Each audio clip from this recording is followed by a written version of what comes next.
Steven Seagal! Thank you very much for honoring me. I don't want to really look at this as a Lifetime Achievement Award because I'm going to keep going from here. In the history of Hollywood action films, very few names have left such a distinctive and unforgettable mark as Steven Seagal. In the late 1980s and early 1990s, he burst onto the scene like a force of nature, a genuine Aikido master who didn't just act in fight scenes. He completely changed how audiences experienced them. His movements were smooth, lethal, and unlike anything Hollywood had seen before. His debut film, Above the Law, in 1988, immediately shook the box office. A string of hard-hitting hits followed. Hard to Kill, Marked for Death, and Out for Justice. Then came the pinnacle, 1992's Under Siege. This high-octane thriller grossed over $156 million worldwide and is still regarded as one of the greatest action movies of the decade. Playing the role of Casey Ryback, a former Navy SEAL turned cook who single-handedly takes down terrorists on a battleship, Seagal became the ultimate symbol of cool, unflinching strength. For a brief but blazing moment, he stood shoulder to shoulder with the biggest action legends of the era, Stallone, Schwarzenegger, and Van Damme. His films collectively raked in hundreds of millions of dollars, turning him into one of the most bankable action stars in the world. But beyond the silver screen, Steven Seagal was, and still is, a high-ranking Aikido black belt. He became the first Westerner to open and operate an Aikido dojo in Japan, earning genuine respect in the international martial arts community. He was one of the first to bring the deep philosophy of Aikido into mainstream Western culture, transforming this once lesser-known art into a powerful symbol of mental discipline, harmony, and inner strength on the big screen. Yet behind the spotlight, fame, and fortune, Steven Seagal's life was anything but glamorous. Success arrived fast, but the price he paid was brutally high. The years of intense... There came a time when the man who once dominated cinema screens had to watch Hollywood turn its back on him. Big-budget offers dried up. Criticism grew louder and harsher. The name that once struck fear into villains on screen slowly became a subject of debate and mockery in real life. But what makes Steven Seagal's story truly compelling and deeply inspiring is not his meteoric rise or his painful fall from grace. It's his unbreakable willpower in the face of it all. He never abandoned the way of the warrior. He never surrendered the iron discipline that had shaped him since childhood. Even as the bright lights of Hollywood dimmed, the spirit of the martial artist inside him remained untouched. It was that very spirit that helped him stand firm through the darkest years, proving to the world that sometimes the greatest victory isn't measured in fame or money, but in the quiet courage to keep walking forward when the entire world has turned away. If the story of Steven Seagal has already sparked your curiosity about the real man behind the action legend, make sure to hit subscribe and turn on notifications. You won't want to miss the next parts of this tumultuous, painful, and extraordinary journey. Because after all the glamour, the box office triumphs, and the lingering questions about the fate of a once dominant action icon, the true story of Steven Seagal begins far from the bright lights of Hollywood. Steven Frederick Seagal was born on April 10, 1952, in Lansing, Michigan, into what appeared to be an ordinary American family. His father, Samuel Seagal, was a strict but dedicated high school mathematics teacher. His mother, Patricia, worked as a medical technician and devoted most of her time to raising the family. They lived a stable, quiet life. Nothing extravagant, but far from poverty, much like millions of other families across America at the time. But sometimes, a child's deepest hardship has nothing to do with money. It comes from an invisible sense of not belonging. Even as a young boy, Steven carried an inexplicable difference within him. While other kids ran wildly across lawns, threw baseballs with friends, and laughed freely under the summer sun, Steven often stood apart, quietly observing the world, as if searching for a place where he truly fit in. He wasn't rebellious or troublesome. He simply spoke little, made few friends, and was frequently seen as odd by his peers. His mind always seemed to be somewhere else, distant from the noisy games of ordinary childhood. On many afternoons, while cheers echoed from the nearby baseball field, young Steven sat alone with books that few children his age would even glance at. He immersed himself in stories of Bushido, the ancient code of the Japanese samurai, strict codes of honor, iron self-discipline, and unshakable inner strength. He was drawn not to brute physical power, but to the stillness of the mind. Samurai movies on television further ignited his imagination. Proud warriors in armor moving with deliberate power, fighting not for fleeting glory, but for something far deeper, honor and purpose. In Steven's eyes, they weren't just characters on a flickering screen. They represented an entirely different path, one that somehow felt more real to him than the comfortable American suburbs surrounding him. When his family later moved to California, hoping a change of scenery would help their son fit in better, little changed. Stephen remained the quiet boy standing at the edge of every crowd. But it was precisely in that loneliness that something crucial began to form. While other kids found joy in sports and friendships, Stephen discovered solace in discipline. They weren't just characters on a flickering screen. They represented an entirely different path, one that somehow felt more real to him than the comfortable American suburbs surrounding him. When his family later moved to California, hoping a change of scenery would help their son fit in better, little changed. Stephen remained the quiet boy standing at the edge of every crowd. But it was precisely in that loneliness that something crucial began to form. While other kids found joy in sports and friendships, Stephen discovered solace in discipline. He began learning martial arts at a remarkably young age. At first, the movements were simple, basic exercises that others might dismiss as just a hobby. For Stephen, however, it felt like discovering a secret language his soul had been waiting to speak his entire life. On the training mat, no one asked if you belonged. No one cared how popular you were or how many friends you had. The only things that mattered were focus, relentless persistence, and the raw courage to get back up after every painful fall. Each training session, each impact on the mat, each drop of sweat gave him something rare and precious, the feeling that he finally had a place in this world. As Stephen grew older, the feeling that he didn't belong to ordinary American life became impossible to ignore. While his peers talked excitedly about college, future careers, and conventional paths, Stephen was haunted by a completely different vision.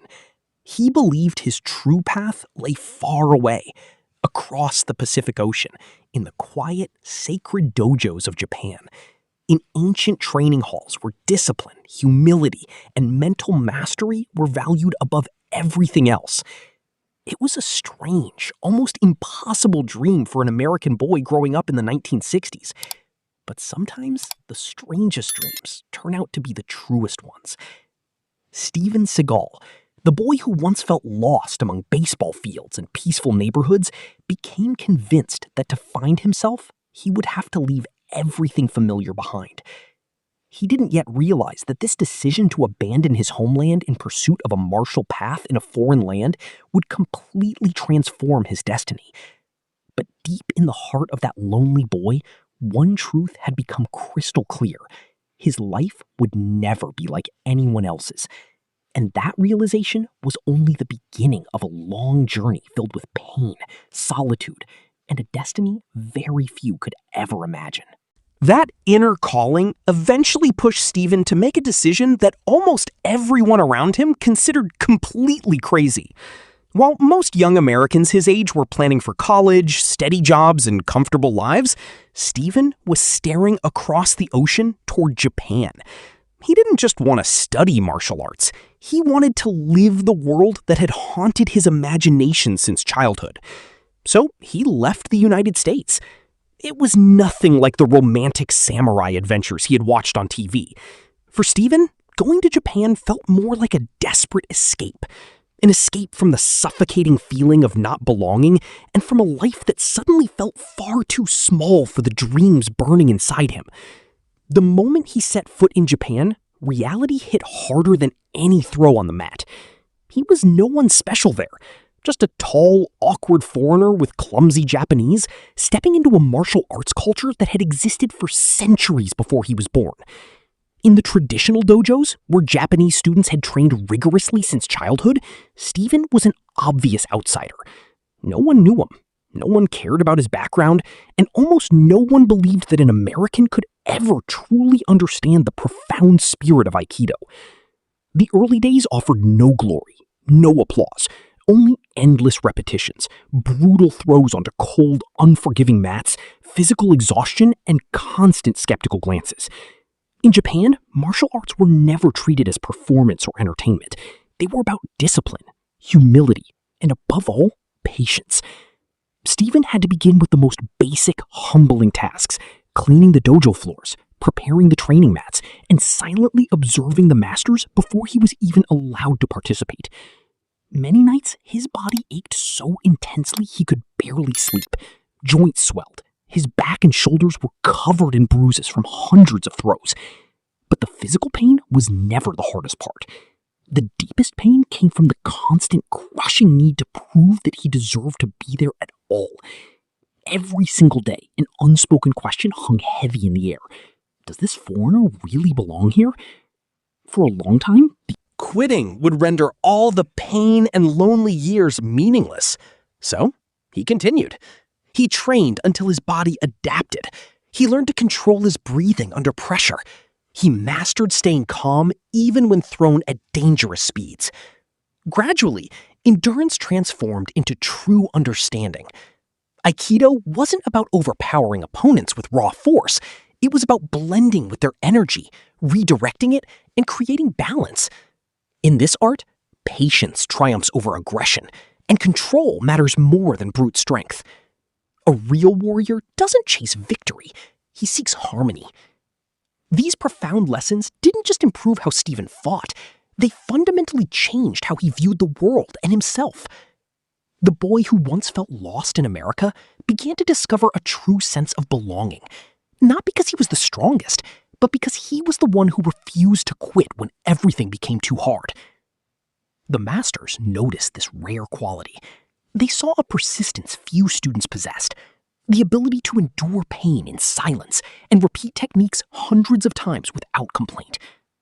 In Japanese martial arts, that was the unmistakable sign of someone truly committed to the path. Yet, even as respect slowly grew, Stephen's life did not become easier. Each new rank demanded more complex techniques, longer sessions, and greater responsibility. Many years passed this way, day after day in silent training halls where sweat fell onto wooden floors and footsteps echoed off ancient walls. No audience, no cameras, just one determined young man quietly striving to become the best version of himself. It was during these painful, lonely years that Steven Seagal was truly forged into the man the world would later recognize. But back then, he was still far from a legend. He was simply a devoted student fighting to prove he deserved the path he had chosen. Those years of relentless discipline eventually created something even Stephen himself could scarcely have imagined when he first arrived in Japan. From a clumsy, lost foreigner who spoke broken Japanese and stood at the very back of the training line, he slowly earned attention, not through flashy strength or ego, but through pure persistence. Day after day, year after year, he showed up with quiet patience. The throws that once broke him became natural reflexes. The techniques that once confused him flowed with precision and power. The masters began to see him differently, no longer with suspicion toward an outsider, but with respect for a serious practitioner of the martial way. Then came the almost unthinkable milestone. Steven Seagal became the first Westerner to open and operate his own Aikido dojo in Japan, in a society famously closed off, where ancient traditions were fiercely protected across generations. An American teaching Japanese students in the heart of Japan. For Steven, it felt like the ultimate victory, not over any opponent, but over doubt, loneliness, and the fear of remaining an eternal outsider forever. But great victories in life rarely come without a heavy price. While the achievement brought respect, it also triggered envy, disapproving glances, and whispers within some traditional circles. He was still viewed by some as an interloper, someone who dared take a position long reserved only for Japanese masters. The pressure intensified. He now had to prove himself daily in new ways. Even harder was the painful realization that he had become a man caught between two worlds. In Japan, Stephen understood that any mistake he made from then on wouldn't be seen as just a student's error. It would be judged as the failure of a Westerner, who had dared enter the sacred world of Japanese martial arts. He had to become even more perfect, more disciplined, more patient. The dream he once thought impossible had finally become reality. But that reality now rested heavily on his shoulders, a weight few could see. And while Steven Seagal was quietly building his reputation in the traditional dojos of Japan, he had no idea that fate was preparing to pull him into an entirely different universe. A loud, glittering, cutthroat world full of lights, cameras, and chaos. A world called Hollywood. Yet even as he established his place in the Japanese martial arts community, Steven's personal life was quietly entering a painful chapter few outsiders ever witnessed. During those intense years in Japan, amid endless training and total devotion to Aikido, he met a Japanese woman named Miyako Fujitani. Miyako was not only gentle and strong, she came from a respected martial arts family. Her father was a renowned Aikido instructor, and she herself was already a dedicated practitioner. Their relationship felt like a natural union between two people who shared the same disciplined world. They married, and for a time, Steven's life seemed to find the balance he had desperately searched for throughout his lonely youth. They had 2 children together. In their quiet home in Japan, there were rare, simple moments when Steven felt he Finally had a real family. By day, he was the strict, disciplined master in the dojo. By night, he returned home as a husband and father. But the life of a true martial artist rarely harmonizes perfectly with family responsibilities. The long training hours, constant travel, growing duties in the martial community, and deep inside Steven, an ambition that refused to be extinguished. He no longer wanted to remain a master hidden away in a quiet Japanese dojo. He wanted more. He wanted to bring the art of Aikido to the entire world. He wanted to prove, once and for all, that an American could stand shoulder to shoulder with the greatest Japanese masters. But ambition is often a double-edged sword. As Steven poured more and more of himself into his training and future vision, the emotional distance within his family began to grow.